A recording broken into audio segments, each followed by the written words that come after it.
Hey, everybody. Welcome back to Reasonably Happy. I am Paul Ollinger, your host. Thanks for being here. My guest today is Chris Pavone, the best-selling author of some of the smartest and most stylish thrillers of the past decade. That means books, folks, books. Before becoming a novelist, Chris spent nearly 2 decades in book publishing, working as an editor with authors like John Grisham and Pat Conroy. Ever heard of him? His debut novel, The Expats, became an international bestseller, won the Edgar Award and the Anthony Award for Best First Novel, and was translated into more than 30 languages.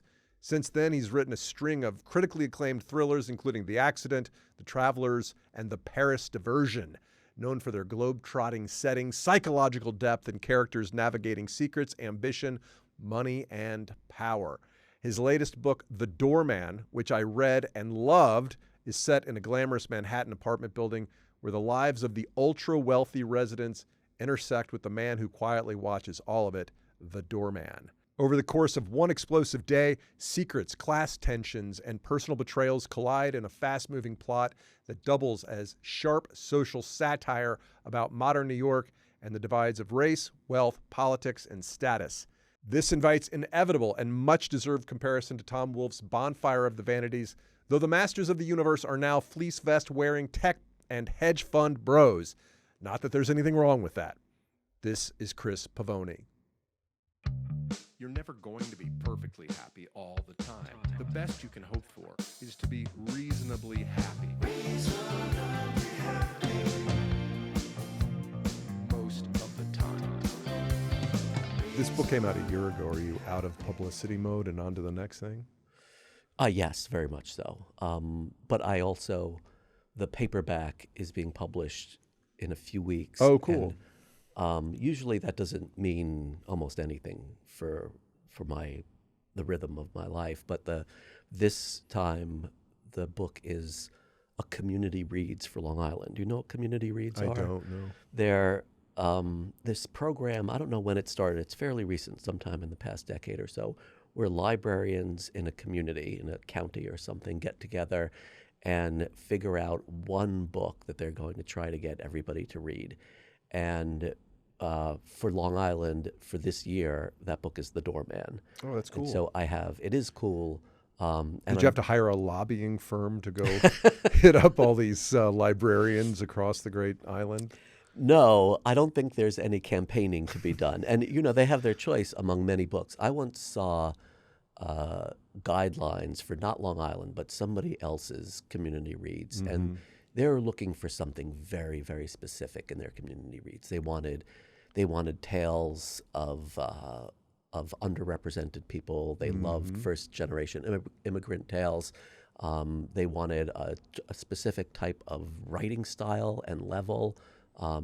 They wanted it to be applicable, appropriate for high school kids as well as adults. And it was just like 8 things that they wanted. And somebody I knew reverse engineered a book, in fact, a career, to write books to that. Books are products too.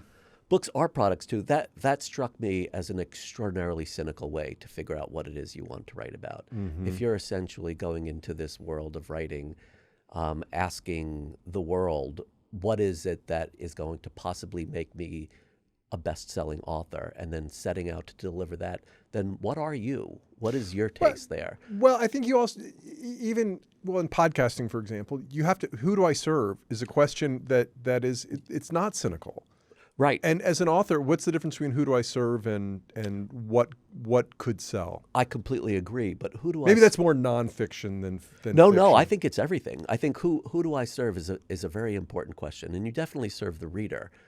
Who is your reader, I think, is an important thing for any writer of any sort to figure out, whether it's nonfiction or fiction or poetry or journalism. Who is consuming this and what do they want out of it? That's very different than trying to figure out, how can I reach the broadest possible audience in this extraordinarily narrow lane of figuring out how can I get librarians to embrace my book for their entire community? Yeah. That, to me, is a step beyond figuring out who your reader is, and instead it's like targeting a book because a Barnes & Noble buyer happens to like a particular type of book. Is that really how you want to go about building your career? Probably not, but it's not the worst. I mean, if you got to make money, if you need to make a living and put your kids through school, there's worse things to do. There are worse things to do. And we all know in publishing that it's what are the three questions you need to answer for your reader in nonfiction, which is how do I make money, lose weight, or get laid, right? Those are the three things that sell. They are, but in fiction, I don't really think I know people who have successful careers writing things that they don't love. Right. And if you're asking somebody else to tell you what it is you love, then you are almost by definition not a real novelist. So what do you love? And how does your love come through in your work? I love language. I love beautiful sentences. I love extraordinary vocabulary. I love character. I love credible people in extremely challenging situations. They don't need to be 100% realistic, but they have to be credible. I love extraordinary in a book. It doesn't need to be extraordinary circumstances, but it needs to be extraordinary something. And if it's extraordinary language, great.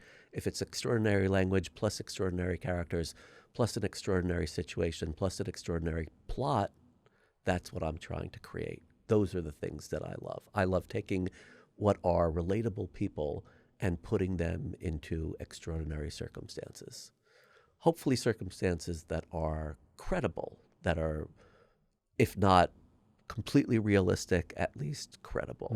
And I think I am not aiming for my books to be completely reflective of what people's experiences of the real world are, because that is almost always not enough to make it a good book. That's what diaries are for, and that's what memoirs are for. But I don't think most people come to novels, or I don't care about most people. I don't come to novels to be confronted with ordinary life in all its ordinariness. I'm coming to novels for something more. And if it's ordinary life, but it's written in an extraordinary way, that can be enough for me. But I also like things to happen. I don't agree with anybody who goes into a book thinking that the plot does not matter. Maybe for some books, plot matters less than others, and a plot doesn't need to be much more than a family disintegrates, but there needs to be some type of plot for me to enjoy it. Have you heard the phrase eminently readable many times in your career? I have, and I used to work in publishing, which I did for a couple of decades before I started writing. And there are ways of speaking about books and authors. Eminently readable was one of them. Promotable was another. And Well, that seems a bit cynical as well. Promotable was code for good looking. Well, you got that one down, man. Look at you. That's ludicrous. But promotable, it was something that when people said it in a meeting, an editorial meeting or marketing meeting or that was code meeting, for she's beautiful. It was code, and it always made me cringe. Like it never stops astounding me how much we reward physical attractiveness in our world. I don't think it's limited to America, but if you look at pop stars, for example, like there should not really be a correlation between somebody's voice and how good looking they are. But I mean, look, it's Taylor Swift and Beyonce. It's gotten even worse with social media because it's all about the lizard brain and I'm not speaking from my algorithm, but boobs seem to be a highly promotable asset on on social media, and I'm sure the male equivalent works in its own ways that I'm not seeing. I agree, and in hindsight, I admire Tom Petty so much, even though I don't particularly like his music, but for going out into the world and becoming a very successful rock and roll pop star, despite being a very unattractive guy in a lot of ways. If you've never seen the Peter Bogdanovich 4.5 hour documentary on Tom Petty, I mention it probably every fifth podcast, called Running Down a Dream. It's fantastic. All right. Because he is so authentic as an artist. Mm-hmm. He's not up there selling shampoo, even though he has lovely silky locks. Okay, so you mentioned that you worked in publishing. What did working in publishing? How did that prepare you to be a very successful novelist? I think the main way is it's a lot of different things. One is I've never In the stage of my life when I've been writing, I have always looked at books as products for readers, and figuring out how to communicate about that product and what that product is and how to get that product into the world and how to talk about that product and who's the consumer for that product, that I don't even think of that as cynical really anymore. Mm-hmm. That's just baked into how I think about books that we create in capitalism. And if you don't want to work in capitalism, there are other ways to go about publishing in this world. And there are a lot of places that publish and don't care about selling books.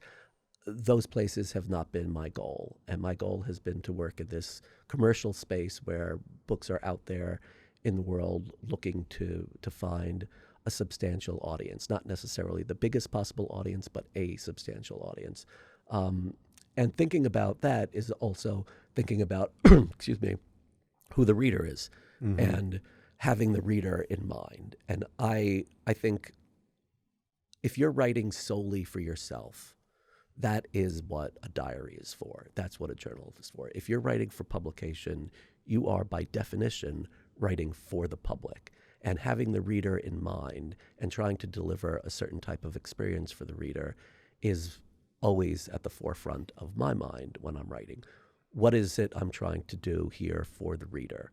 Not what am I trying to do for myself, not what am I trying to say to the world that I hope the world will listen to, but what type of experience am I providing to the reader, and why am I going to be good at this? Why is this something I'm going to be good at as opposed to anybody else? And I think one of the things that I always had in mind working in a publishing house is looking at projects in terms of what does this author have to say better or in a unique way that other people don't.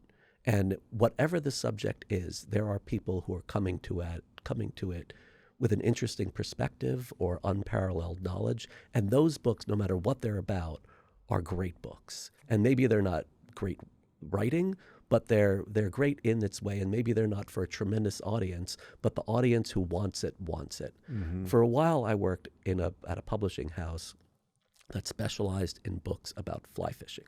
Mm. And in particular, we even published books about fly fishing with a bamboo rod. Mm. And the universe of people who care about this is very small. But Exactly. crazy loyal. But crazy I keep loyal. saying Yep. that if I had the same number of listeners to this podcast and they were all anesthesiologists, Yeah. I'd make $1 million a year on the podcast, Yeah.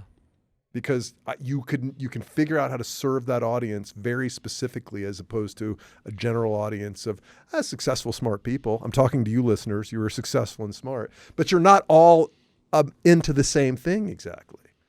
Right. You don't serve that audience in the same way as you do a general audience. Exactly. I think one of the mistakes that people make when writing, especially when writing fiction, is presuming that your audience is everybody. Mm-hmm.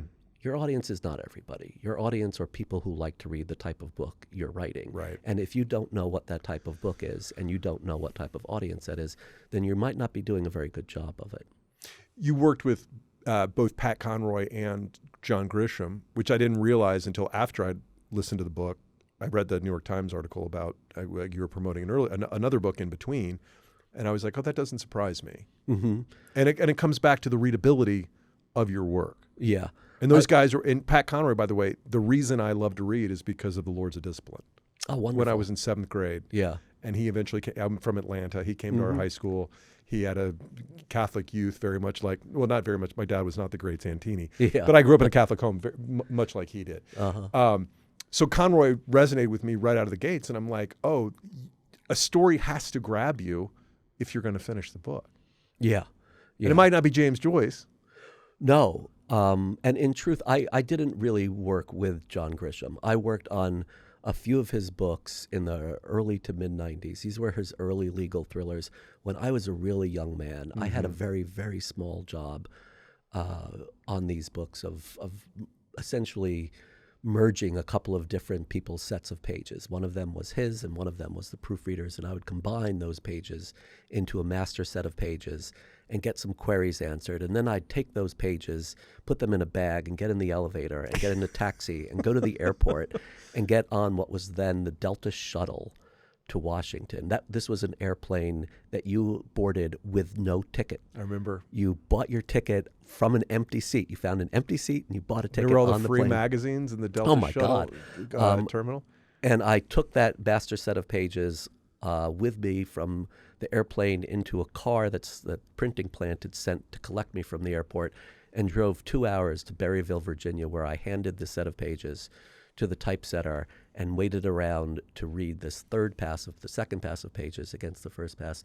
And I would do all of that because it was faster than FedEx, and there was no such thing as the internet at the time, or at least not for us, and faxing wasn't something that people really did, and every minute counted when making these early John Grisham books. He was the best-selling author in America, and I never met him at the time. I met him years later, but those were the first best-selling commercial novels I'd ever read. Yeah. And I think a lot of people, when you're 22, 23 years old, you want to work in publishing maybe or something, not because of the best-selling authors, but because of the prize winners and because of the literariness of it all. And I didn't get into it, my friends didn't get into it because we were all that avid readers of John Grisham or Judith Krantz or Danielle Steele, but because we wanted to be in this world. And it wasn't necessarily automatic that people will have read the best-selling authors, even of your own house.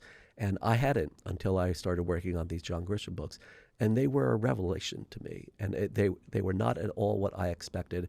And they taught me something very important about figuring out how you can create something of real meaning that's also extremely commercially successful. And his early legal thrillers all shared this remarkable similarity. They were all about an important issue that we all care about.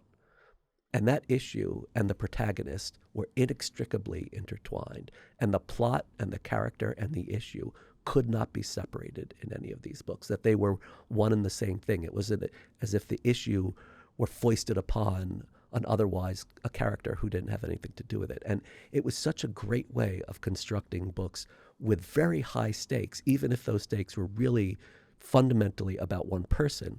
They were also stakes about our entire civilization, really.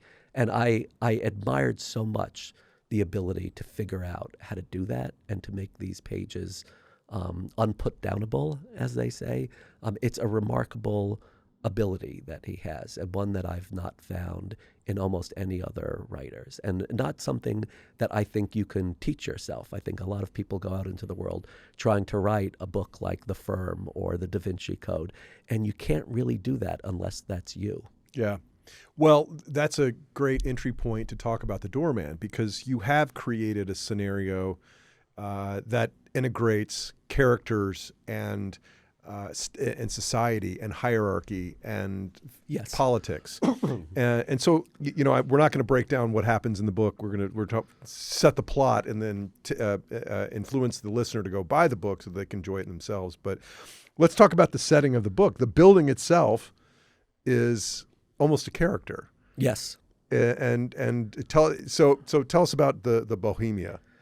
The Bohemia is a stand-in for the building I live in. It's a building, one of these grand old New York apartment buildings that are the Dakota. The Dakota. Where John Lennon was shot. Yes, that are worlds unto themselves in a way, and different buildings have different characters, architectural, and the people who live in them. And there are buildings on Park Avenue where everybody is a billionaire. There are buildings downtown where everybody is a billionaire who wants to pretend they're an artist. There are plenty of buildings that have no billionaires at all. That would be my building. That would be almost all buildings.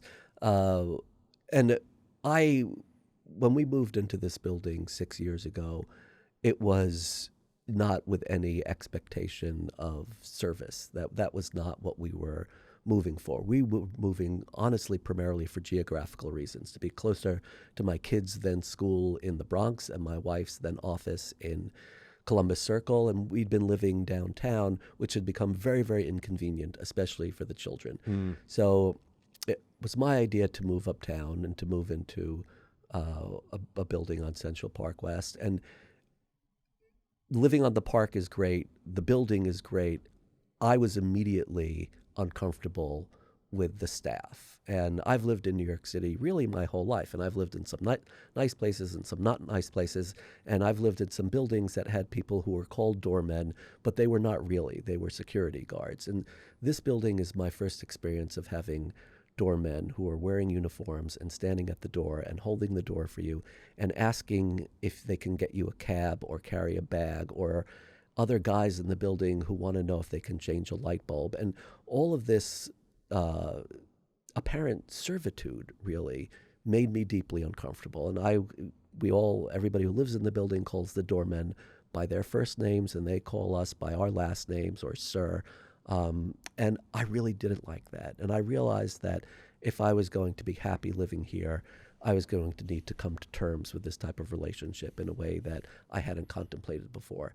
And the main way I did that was by befriending the doorman who I saw every day, the guy who worked during the day on weekdays. And his name was Johnny, and he was perfectly suited for this job. He had this really engaging, warm personality, always happy to talk to anybody walking by, the children, the dogs of the neighborhood, the tourists who never stopping by, and of course the people who live there. And we talked about sports and the weather and anti-inflammatories for our middle-aged mammies. And we'd grown up a few miles apart in the same city at the same moment. But our lives would never have crossed if it were not for this building. And soon after we moved into the building, the super said to him, "Johnny, you look horrible. You need to see a doctor." And he did not return to work for nearly a year. And during that time, he spent most of it in the hospital and the rest of it recuperating at home. And then he returned to work while also definitely dying. And this is what he wanted to do with his last months, is work in our building. And when he did die, he had plenty of time to think about what he was going to do for his memorial service. And what he chose to do was have it a couple of blocks from our apartment building instead of in East Harlem, where he'd lived his entire life. He'd only had this one job in his whole life. This is the only job he ever did. He did it from the time he was 20 until he died doing it when he was 57. He was buried in his full doorman uniform with the cap on, and the only non-regulation item was he had a New York Mets pin on his necktie. And that absolutely broke my heart. And I was in the middle of writing this book. Oh, why? It is such a dedication to a job, to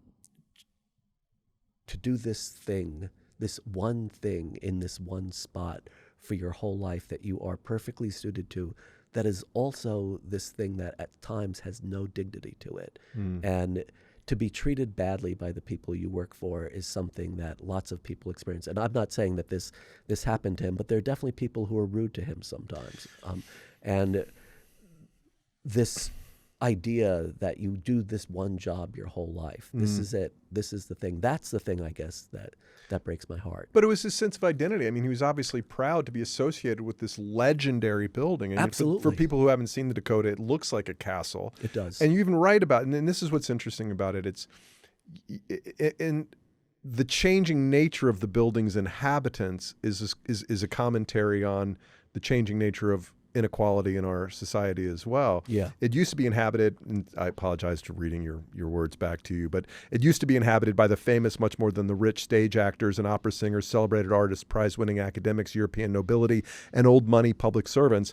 And as with everything else in New York, the cultural class was being replaced with financiers. Yeah. And so within and with that, you have a greater disparity of intra 1% disparity. I mean, like, you know, that's the crazy thing.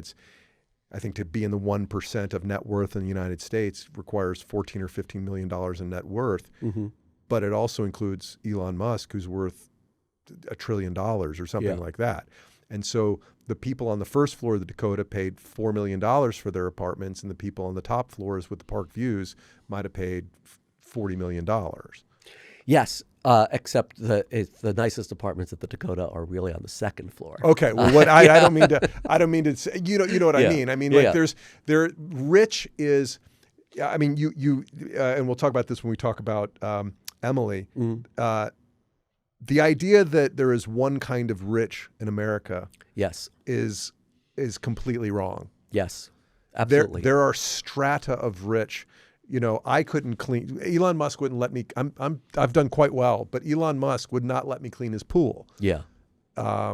So that's the nature of what's happening. So within the Bohemia, you have the residents who are, you know, the lower class rich and the multi-billionaires, and then you have the staff who serves all of them, and you know, live paycheck to paycheck, presumably. Yes.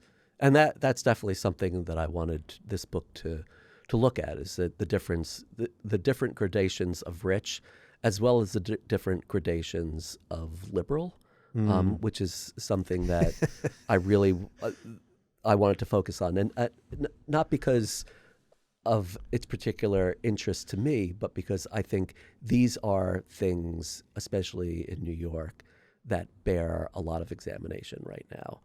I see that you're smiling. Do you want to get into the liberal? I want you to tell me more, because I was trying to figure out. I'd like to be able to pin your politics down, but I couldn't pin your politics down. Thank you. That was one of my goals. I don't want my politics to be what this book is about. I want this book to be about politics in a way, but not mine. But tell me more about the politics that you sort of examine, because it is very interesting, and I've got some quotes that are. And I've moved back to New York City 2 years ago. And my kids are in private schools, and so I'm like, oh, your kids are in New York private schools? Yes, they are. Like the characters' kids. And the observations, as someone paying full tuition there, you go, that's interesting. Yeah.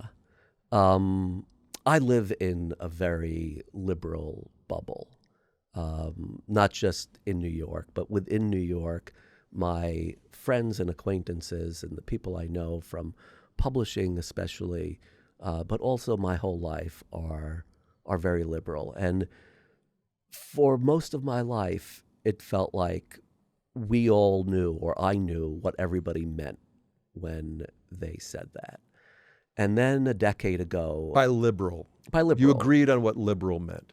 And what was that traditional definition?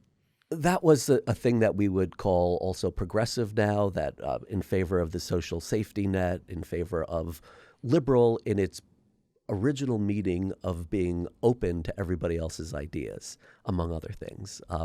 Liberal in a political viewpoint that was not narrowly defined by what it is that you were thinking. And right. In fact, that original definition of liberal is the thing that I think the left has completely lost track of in the past decade. And that has resulted in people who agree on 99% of the issues hating each other over the 1% that they disagree on. And that 1% is a fluctuating set of issues that I think are really dividing the left in the past decade and resulting in a very splintered left that can't agree on what it is that the agenda should be, and is then, by definition, really leaving the agenda setting up to being reactive to what the right is saying. And that's been a very bad place to be, just politically. It's also been, I think, a bad place to be emotionally. And a lot of this is playing out in places like schools, where people sit around and talk about the things you are now not allowed to say in school and call it liberal, which is an amazing thing if you think about it. And a liberal approach to exactly. being liberal. I think liberal has become very illiberal in America right now, and I think that's particularly been true in places like private schools and in New York and in my life. Yeah. You're right, and some of the character, the very wealthy character's children go to a school where one of the teachers wore a "Tax the Rich" T-shirt to Parents' Day at a school where almost all the parents are rich, and the ones who aren't rich have their tuition supplemented or mitigated by the people paying full tuition. Yeah, I think there's an awful lot of performance going on, and I myself don't wish to perform my politics, and I understand people who do, and I understand that I have a platform in writing novels that allows me to discuss political things that are not necessarily from my point of view, but there's a way for me to go out into the world and communicate to readers things that I want to communicate. And that's not available to most people. Most people have Twitter or X or Instagram or yard signs or bumper stickers or T-shirts. But I feel like there's a lot of yelling at each other that we're doing right now. Well, those are 140 character, messages. You've written a 80 or 100,000 word novel. I mean, yes. you have the opportunity to, let's say, nuance is more friendly to your medium than to those people squawking on X. Yes, but I'm also not looking to fight with anybody, right. Which I think is one of the things that's going on in social media right now, is actively looking for fights. Your examination, the social satire here is, speaking of, in addition to eminently readable, there's also got to be the inevitable comparison to Tom Wolfe in the Bonfire, the Vanities. Yeah. Do you like those comparisons, or? Absolutely. I like those comparisons because that was my goal. I read Bonfire, the Vanities when it was a new book in the late 1980s, and it was revelatory at the time, and the writing style was bizarre. The characters were so compelling. The scenery of it all, the invention of the phrase "master of the universe" and social X-rays, but also this idea of a New York crime novel, which it absolutely was, that looks at race and class and ambition and adultery and marriage and betrayal. All of that. So juicy, man. Just so juicy. And I've always wanted to write a New York novel. I've been reading New York novels my whole life, and whether that was John Dos Passos or F. Scott Fitzgerald or Ralph Ellison and Toni Morrison, Jonathan Lethem, these are my favorite books, and I wanted to write one. And in fact, I wanted to write one like Bonfire of the Vanities. So I reread Bonfire of the Vanities 5 or 6 years ago, and it is still an amazing book in a lot of ways. It is also a book about racism that's arguably pretty racist itself, and it is something that reading in this day and age is amazing to think that nobody said, "Oh my God, you can't do this," or you shouldn't do this. That this there are some really unflattering portraits of people and situations that really have not aged well. And I decided I wanted to write a book similar to Bonfire of the Vanities, a book that is also about racism, that is not, in fact, racist, but also a book that is about class. And I think in a lot of ways we don't examine that enough in America. And I think what people often are referring to when they're talking about racism is, in fact, class. And that's the thing that I thought bears an update, shall we say. Yeah. So it was very gratifying to have people compare the book to Bonfire, because that was basically my mission statement to myself, is a Bonfire of the Vanities for the Trump era. I think you need to adopt more of the white suit, bon vivant, Richmond, Virginia attitude that Wolfe carried himself with. Bonfire was Tom Wolfe's first novel. He'd written a lot, he'd published a lot, but he published Bonfire of the Vanities when he was exactly the same age as I was when I published The Doorman. Is that right? I remember looking at that author photograph on the back of Bonfire of the Vanities and thinking, "Oh my God, look at this old guy." Yeah. And now... Funny. Well, age gives you some perspective. Absolutely. Yeah. You've seen a little bit. You're grown up now. Sorry to say. I am. Maybe you're on the the backside, as am I. But you can see things because you've lived it. You've seen cycles. You've seen political. I mean, history repeats itself. Yes. Or it rhymes anyway. And I going into this book, I think I wouldn't call what I have maturity, but the perspective I have is that I don't really care about offending people or people not liking my books anymore. I care about writing books that some people will love. And if that means that some people will hate them, then that's fine with me. I'm not in the business of trying to appeal to the broadest possible audience. I feel like I'm in the business of trying to appeal to the types of people who want to read the types of books that I write and really love them. You don't need 500,000 3-star reviews on Goodreads. No, but I realize that I have to take the 1-star reviews with the 5-star reviews. to the extent there is negative feedback, what is it saying? I don't know. I don't go. I don't go looking for it. There are a lot of ways to be an unhappy author, and I think there's probably more than there are to be a happy author. Absolutely, it's not even close. I think even people who you would think if you were happy, you'd be an accountant. You think that's true? I don't know. But going into this as a writer in my early 40s, which is when I started writing The Expats, my first novel, which I told you off air, I've just started reading. That's yes, right. Thank you for that. I went back to The Expats because I enjoyed the Doorman so much. I really made a promise to myself to try to not be an unhappy author. And I'd worked in publishing for a couple of decades, and I know that most authors are unhappy authors. Yeah. And there are a lot of ways to be that, a lot of ways to be disappointed. And I think one of the easiest ways to be disappointed in the modern era is to spend time looking at your reviews on Amazon and Goodreads. Mm-hmm. I'm not saying they don't matter. Of course they matter, but it doesn't do most people good to read about all the ways that people don't like what you're writing. What would you want to know? Like, how would you want to improve on and you're what, 5 or 6 novels in now?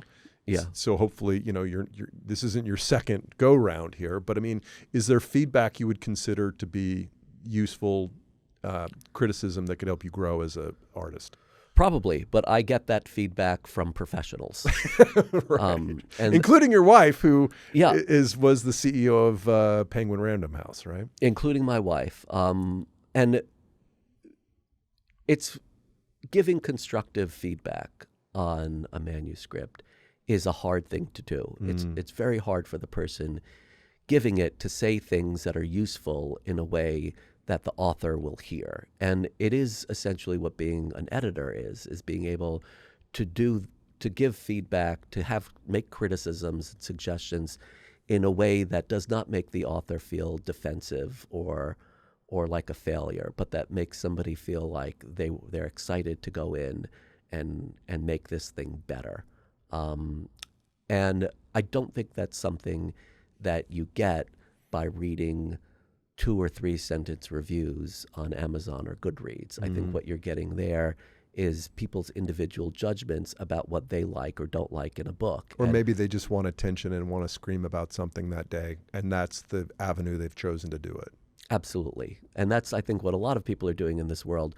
And whether or not I think that's a good thing for the world or not, I'm pretty sure it's a bad thing for figuring out how to be a better writer. Right. And I think to figure out how to be a better writer, you read a lot and think a lot about what it is you're trying to accomplish, and also get feedback from people who are good at giving feedback and also have some skin in the game. That people who just want to sit on the sidelines and yell at you that you're a bum, those people are not really helping you. They're just hurting you. They're not in the arena. Yeah.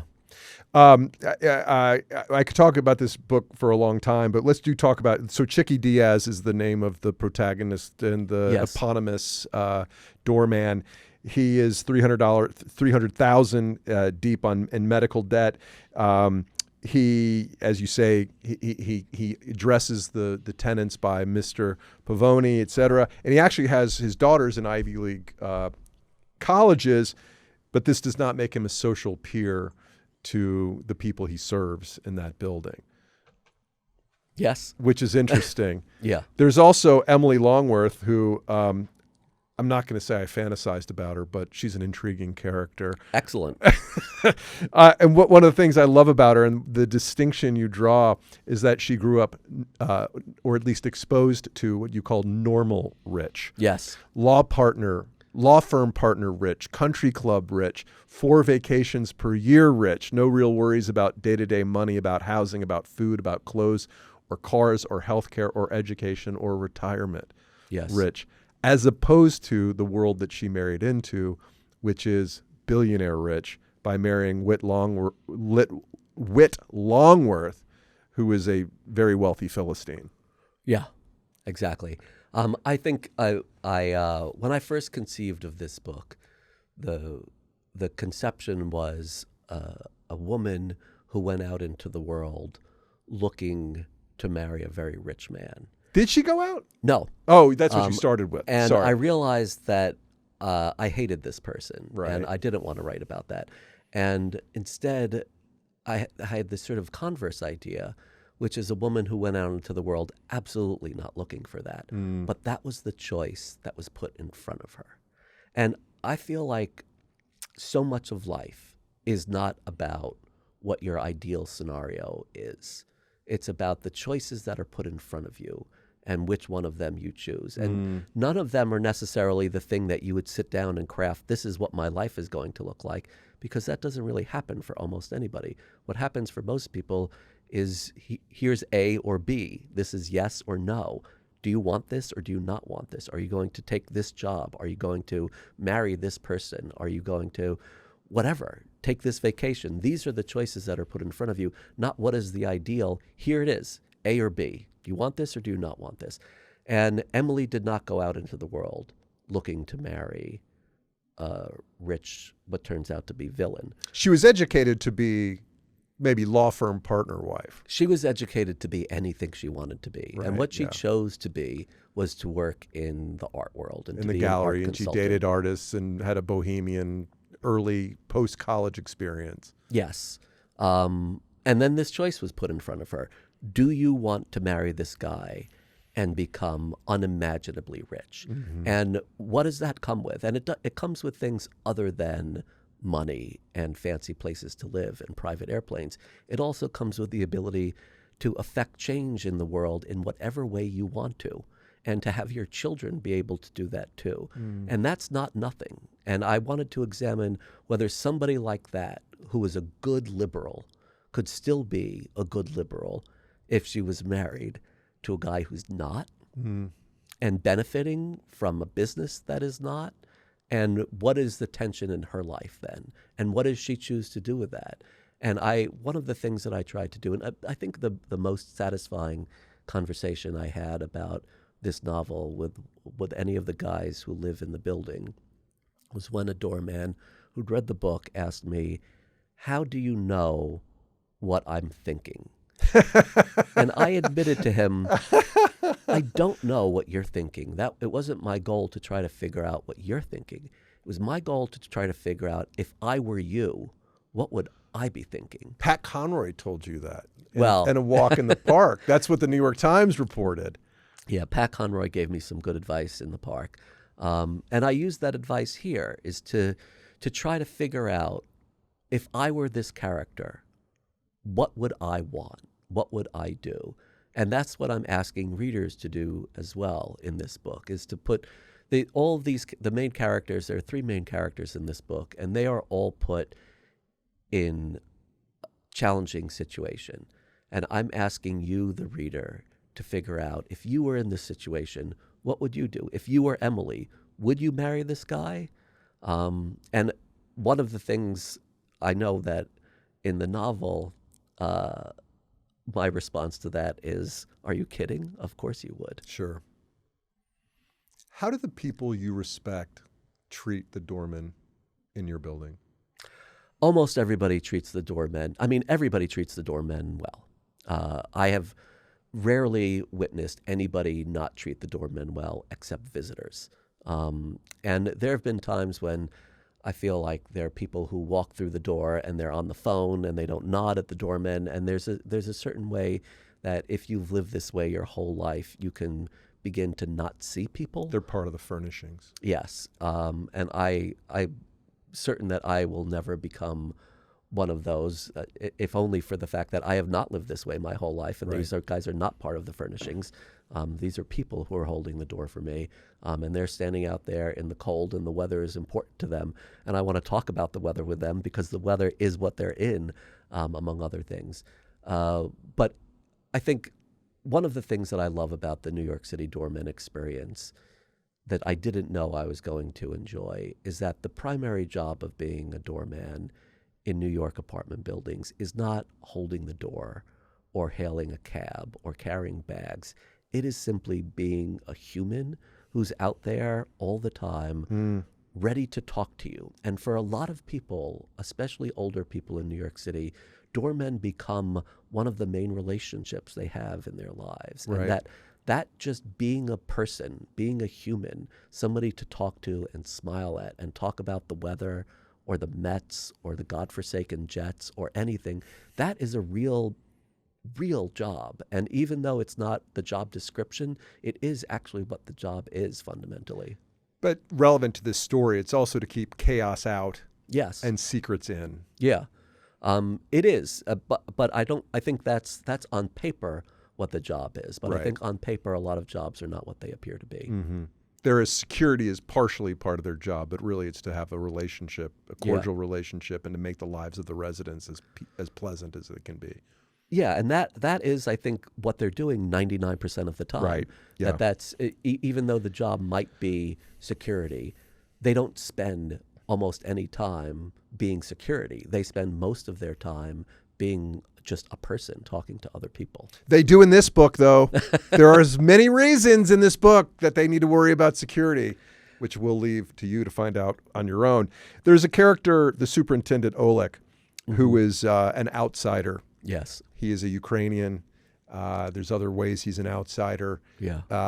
And he says something that I found very interesting that was certainly not a throwaway line, I would imagine, from the author's point of view.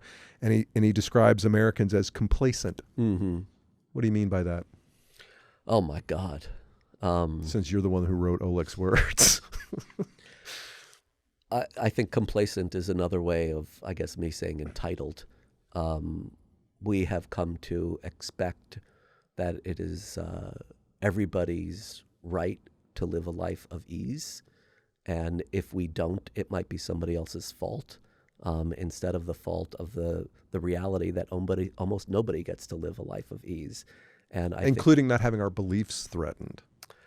Exactly. I mean, including everything. I think there's no aspect of America right now that is living up to either its ideals or the thing that we pretend is there. And if you spend time watching television commercials, you're confronted with Americans being promised universally an easy life and a life of luxury.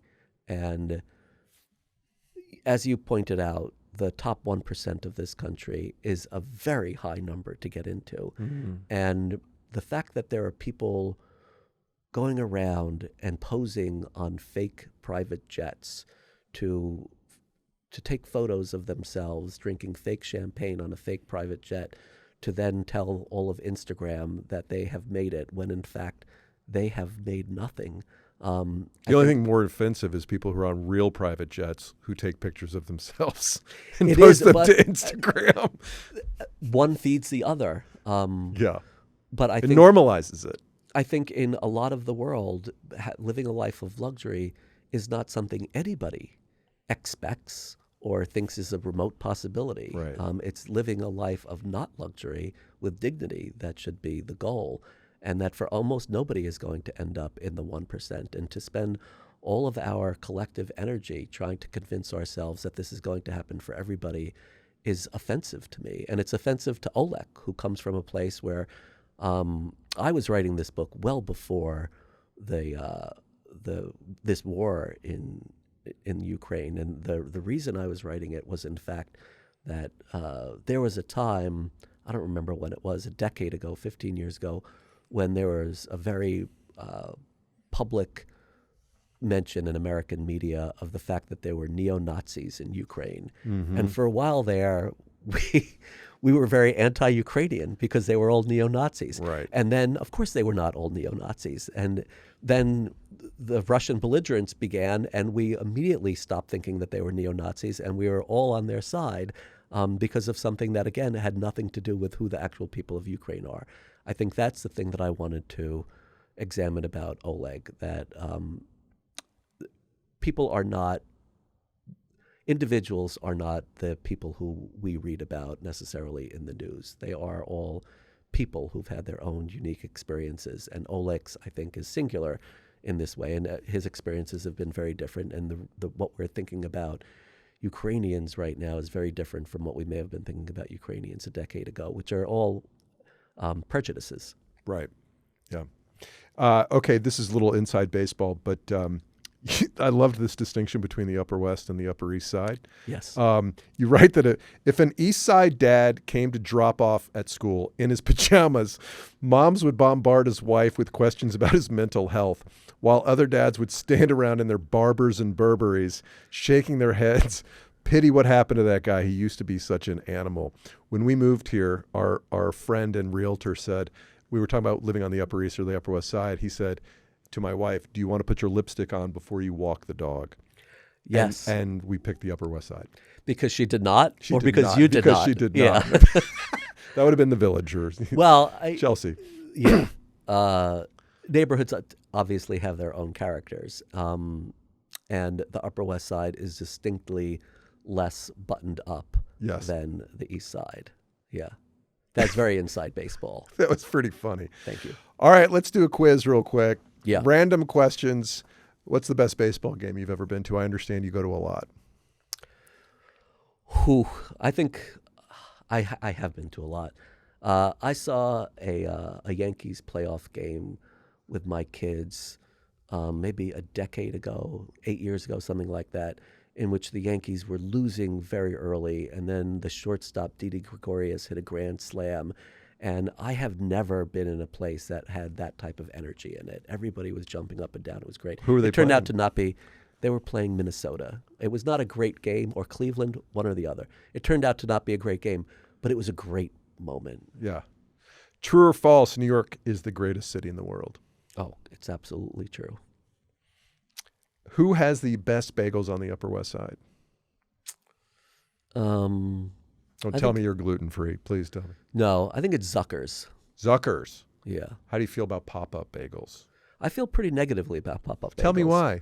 Because I do not like things that are Instagram famous. And Yeah. I do not wait online. And there are these fads going on right now, especially in New York, of bagels and pizza and cookies, Yeah. where at any given moment there are 50 people waiting online to buy a something to take a picture of it with That's their right. mouth open, about to take a fake bite of it so that they could post it so that everybody could see, oh my God, you like pop-up bagels So too. you don't like Mama's too either? No, and Their pizza's pretty damn good. well, and pop-up bagels are not bad also. Just the experience, and the pizza, especially the pizza downtown, is really an insane situation. And I walked through this last week on Bleecker Street. There were 2 pizza shops and a coffee shop, 3 pizza shops and a coffee shop, all within 2 blocks of each other, that all had, no kidding, more than 50 people waiting on them. And it was that beautiful day last Saturday, when everybody was out. So We called that spring that yeah, day. we did call that spring. But it is such a part of life that I will not participate in. And maybe Right. it's because I'm too old or too cynical. But yeah. I don't like pop-up bagels, which, by the way, my wife and daughter, that's the only bagels they'll get, is that they have this scam where you have to buy schmears, and there's a limited Yes. number of bagels you can get with the schmears. So we have like 6 schmears in our refrigerator that haven't been consumed, and we're out of bagels. What are you going to do? Go buy more bagels and more schmears? It's a problem. Thank you for listening. Yes. The Thank you. struggle is real. I'm really just trying to get this off my chest. All right, these are demographic questions about. I live 10 blocks north of you, not the same zip code, but pretty damn close. According to 2019 Experian data, what is, within 30 points, the average credit score in the zip code 10023? I will admit, I am barely allowed to have an ATM car. Okay. I don't know what a good credit You score is. don't know what a good credit score is? Not really, no. Okay, 746, which is a pretty good credit score, and it's 43 points higher than the national average and 34 points higher than the New York State average. Okay. You can also claim ignorance to this question, well, to the rest of them. In January of this year, an apartment in Dakota sold that had been listed for $24 million. What would that translate to in terms of cost per square foot? And I know this is a guess. We're just playing a game here. Somewhere like $5,000. That's very close. $4,781. $5,000 a square foot. That's a lot of money. Lot. Yeah. It's probably a very nice apartment. I would imagine it is. Actually, I looked at one online. It's very nice, but it's like and I looked at a couple of the old listings, and the decor is just very old world. Yeah, which is the case for a lot of apartments in a building like mine, where people settle in for 40, 50 years. Right. And when they move out, the people who bought the apartment think, oh my God, what millennium was this? Yeah. Well, the decoration, when the Whitworths buy, it's the Whitworths, right? I got Yeah. that right? Okay, they buy their apartment and they have a... Longworth. The Yeah. Longworth, Yeah. sorry. Longworth. They have an argument about who the designer is going to be. And Yeah. he wants to go super modern, which Yes. doesn't work in that building. No.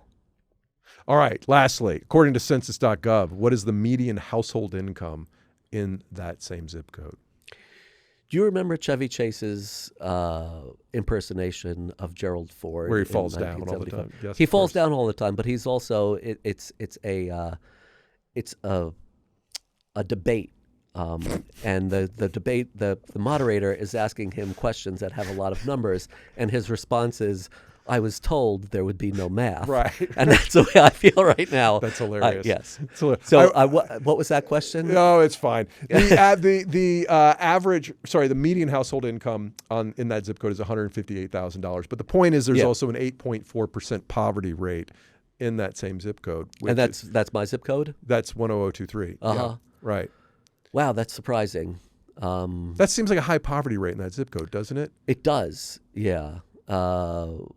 But I think, and that's one of the things that I wanted to examine in this book, that to the extent that there's such a thing as a gated community in New York City, I live in one, Right. but it is absolutely not. And that the thing I You think... still take the subway with everybody else in Manhattan or in the entire tri-state area almost. It's not just the subway. It is every time I step out the door, it is all of humanity out there. And that is true almost everywhere in New York City all the time. And every single subway car, every crowded subway car is a miracle of human diversity in every way. And I think that's one of the great things about New York City, is that we are all pushed up against each other, elbow to elbow in tight quarters all the time. And that these issues that this thriller really examines, of race and class, and ambition and money, these are not things that we could separate ourselves from on a daily basis in New York City. These are things that are in our faces all the time, that there's no way to not confront the rest of humanity when you live in New York City. You're not driving around in your car in and out of gated communities and high rises, that even if you live in the fanciest building in New York City, you are still out in the rest of New York City all the time. It's 100% true. I love this book. I think you've written a great, I don't know if it's the great, but it is a great New York novel. And it was a tremendous read. Is there anywhere you would like to direct our listeners to find out more about you? About me? Yeah. Oh my God, no. Social media. You're not on social media, I take it. Oh, I'm on social media in the way that everybody needs to be on social media. I have a newsletter that I've been publishing on Substack recently. In fact, I've been writing a newsletter for 20 years now, and it has changed over the years. And last year, looking at my life and the fact that my children are away at college and I am no longer really a parent in a lot of ways, looking for ways for me to be useful, I decided that I could be useful writing a newsletter about being a writer, and not about writing. I don't write about writing.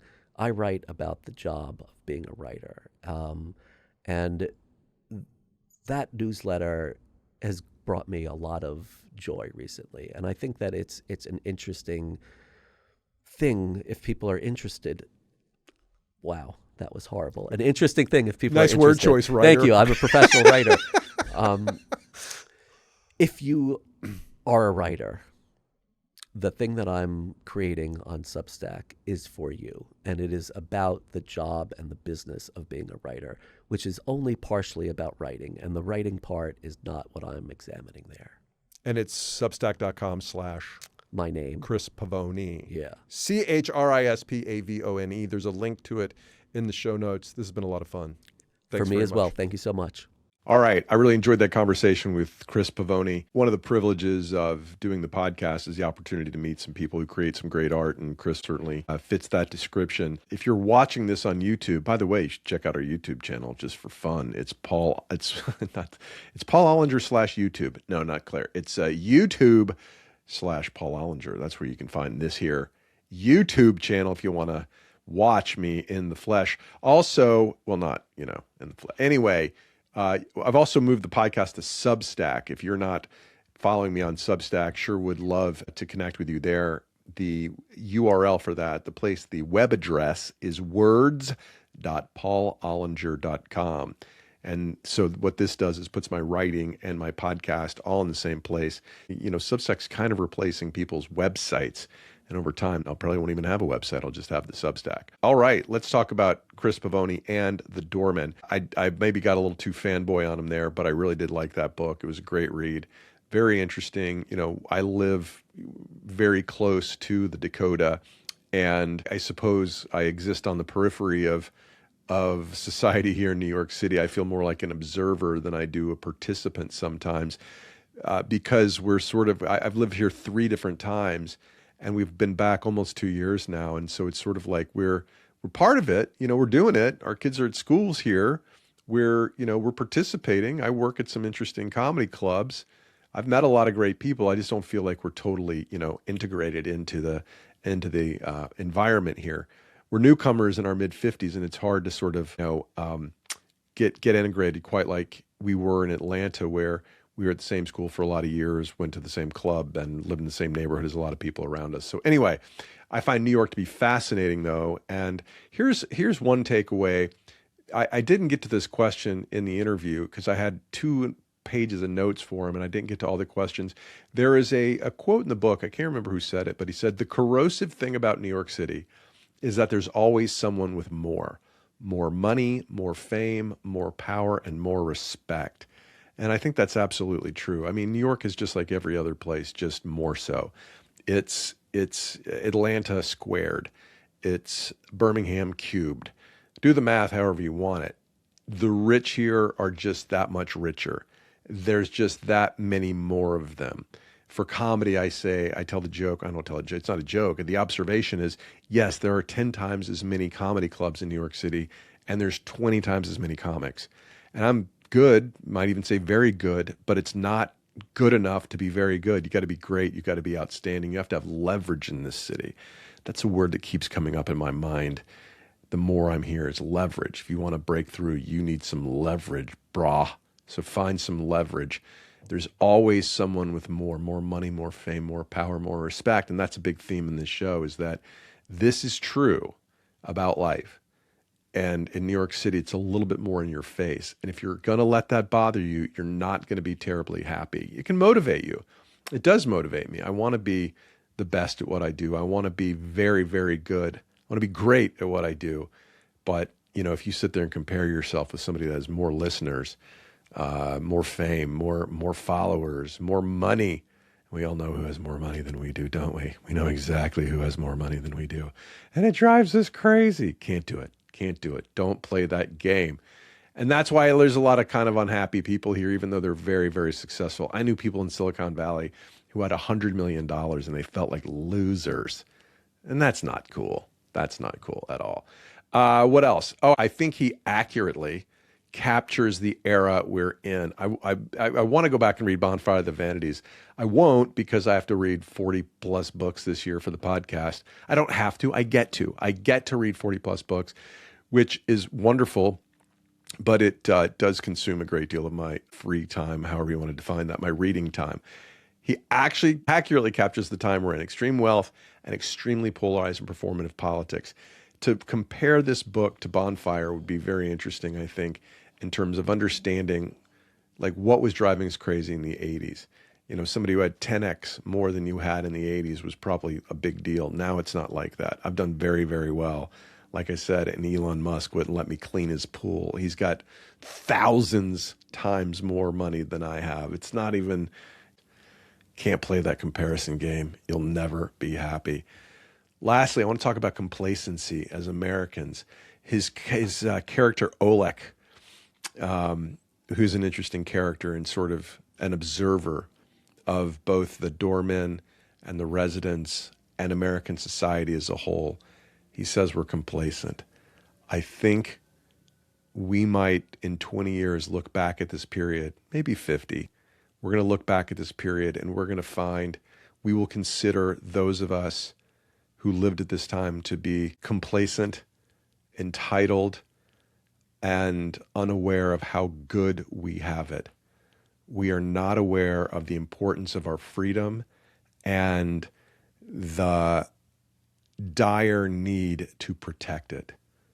We are allowing ourselves to be infiltrated from a philosophical standpoint from both sides of the political aisle, and it is leading to a much weaker society, both in the United States and around the world, but especially in the United States, where we have the best gig anybody's got. I'm not one of these people that says America's the greatest country to ever exist in the world. Maybe it is, maybe it's not.